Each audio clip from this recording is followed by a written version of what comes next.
How much do you need in your emergency fund? My name is Christina Strickland. I'm the managing partner of Rally Wealth and Benefits, and today we're going to be talking about emergency funds. One of the biggest rules of thumb that we like to say is start with 1 month of your bills. And so I guess the first part of that would be articulating how much do you need each month to pay your bills, to turn your lights on, to pay your rent or your mortgage, car payment, groceries, gas, all the things, car insurance, daycare, everything you spend. And so what a lot of our clients actually start with when having this emergency fund conversation is they actually need to go back and track their spending for the last 30 to 60 days to have a good idea of how much they need on a monthly basis. Once we know that, then I like to say the first thing you need to do is have 1 month of your expenses saved. And here's the thing in the conversation that I have with many people is if I don't have that, let's say that I need new tires on my car, or in the Midwest, there's probably hail damage on something, and so I have to go through getting this fixed. So a lot of people will say is if I don't have this 1 month of emergency fund saved, could I just put it on a credit card? And the answer is you could. If you don't have an emergency fund, that certainly could be an option. But some things I'd like you to consider if that comes up are, what's the interest rate on that credit card and how quickly could you pay this off? If you don't already have that credit card, in order to solve this emergency, are you having to create a credit inquiry on your credit report? In which case that may have more long-lasting effects. A lot of people may know this, but credit inquiries can typically reduce your credit score by 5 to 10 points. And the inquiry itself stays on your credit report for 2 years, but it impacts your credit score for 12 months. So just something to think about if that's your plan for an emergency. I'm not saying that it's wrong, but I just think that those are things that people should consider. Once you have your 1 month of emergency fund saved, then my next rule of thought would be, then it's okay, if you're not already doing it, to participate in your workplace retirement plan, but only enough to get the match. And what I mean by that is, let's say you work somewhere that says to all their employees, in the workplace retirement plan, we will match your savings by 50 cents on the dollar up to 5%. Meaning if the employee contributes 5, the business gives 2.5%. If I already have my 1 month of emergency savings, I would only put 5% into my 401k, enough to get the match from the employer. But then any other dollars that I have, I want to ultimately reach a goal of having 6 months of cash flow saved. So what that may mean is prioritizing that 6-month emergency fund over other savings goals. So the number one priority is 1 month of cash flow in an actual bank. So for example, I use a national bank. I've got an app on my phone. I've got 1 month of savings in that bank so that if I needed to, if there's an emergency, I could simply log into my app and transfer that money from my savings to my checking account. At that bank, minimum 1 month of cash flow. Some individuals will go up to 3 months, and I think that's great. So 3 months, if that's what makes you feel better, 3 months in liquid cash. It's not in the market. It's not somewhere that I cannot get to it. It's not locked up in a CD, anything like that. It is fully liquid. I could use it today if I needed to. So I've got that. Now I'm gonna participate again in my workplace savings plan, just enough to get the match because I don't want to leave that money on the table. But I'm still going to now, at the same time, I'm going to be running kind of 2 things. 1, workplace retirement plan, enough to get the match. 2, months 4, 5, and 6 of my emergency savings. And with that, I kind of call that the second tier savings, or the plan B savings.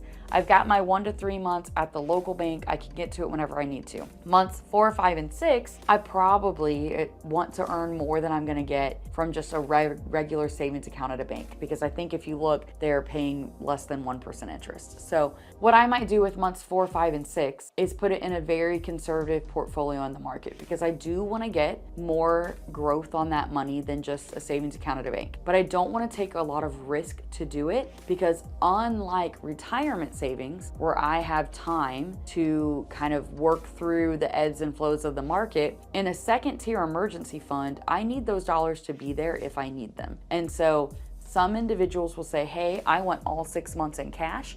That's totally fine. A compromise that most folks will do is say, hey, I want 3 months of my expenses in cash. I want another 3 months invested extremely conservatively. That could be a CD. It could be a bond fund, it could be a money market mutual fund, something that is going to be consistently good and not occasionally great. Now, It's important to note that there is always risk in the market no matter how you're investing your money. However, the more conservatively we're investing, hypothetically, the less risk there is. I can't say that nothing is without risk because every investment has some sort of risk level. But again, the goal is I don't want to take a ton of risk. I just want to get a little bit more than I would get from a savings account at a bank. Then, now that I've achieved my 6 months of savings, I can go back to my other goals. I can go back to my workplace retirement plan and I can save more than just what I need to do to get the match, or I can save again towards buying a new car or buying a new home or sending my children to college. I can do all of those things after I have 6 months of cash flow saved up. And here's the thing that I think is the most important to hear. Life is expensive and there are a lot of competing priorities all the time. There's, should I save this much? Or, my kid has soccer enrollment coming up and I'm gonna have to pay for that. And those things are very true and those things are very valid. But what I want to note is you cannot pour from an empty cup. So when we're evaluating decisions to make with our dollars, the first decision has to be, do I have my emergency fund ready? Because here's the truth. If something happens to you and you are no longer able to earn income, or you have to undergo maybe a surgery, or maybe you work in a position where you get laid off during the winter, whatever happens, if your ability to bring home income is altered, then you can't go to that soccer coach and say, hey, I need my enrollment fee back. Or you can't go to your mortgage company and say, hey, all those extra mortgage payments I made, I need that money back now. There's nowhere else that you could have put that money that it can help you in an emergency other than your emergency fund savings. Now, could you refinance your house if you had to? Sure. Could you take out some loans? Sure. But again, those things are going to have interest rates, maybe a credit inquiry, long-term risk. This is a little bit of a touchy subject, but I think it's important to note. Regularly, people say, oh, well, I could just take out a loan. Or again, I could put out a credit card, or I could do a home equity loan. But here's the concept that I think a lot of people are failing sometimes to remember is, if I'm in an emergency and I took out a loan, yes, I may have gotten the cash I actually needed today, but I've also added a repayment schedule. I've also added another line item to my monthly bills. So if I'm already in an emergency, the last thing I want to do is add another demand to my monthly cash flow. That's why that emergency fund to me is the most important, is because yes, you may have other areas you can get the money, but what does it look like to put that back? What does it look like to make that repayment? In a spot where you have enough discretionary income, the easiest way to add that emergency fund is simply automate some of your savings. Go into your payroll provider and say, hey, I want $100, $200, $300 a paycheck moved into this separate savings account. That way it doesn't even hit your spendable money account, your checking account. It's out of sight, out of mind. You're not even aware of it. Now, on the flip side, if money is already very tight to you, let's look at some areas that you can save money to help contribute to that emergency fund. So maybe you can save some money on your insurance, your car insurance, your home insurance. Maybe you can eat out a little bit less for a few more months. Maybe you can do more meal planning. Maybe there's extra shifts at work or some overtime. Maybe there's some gig work you can do.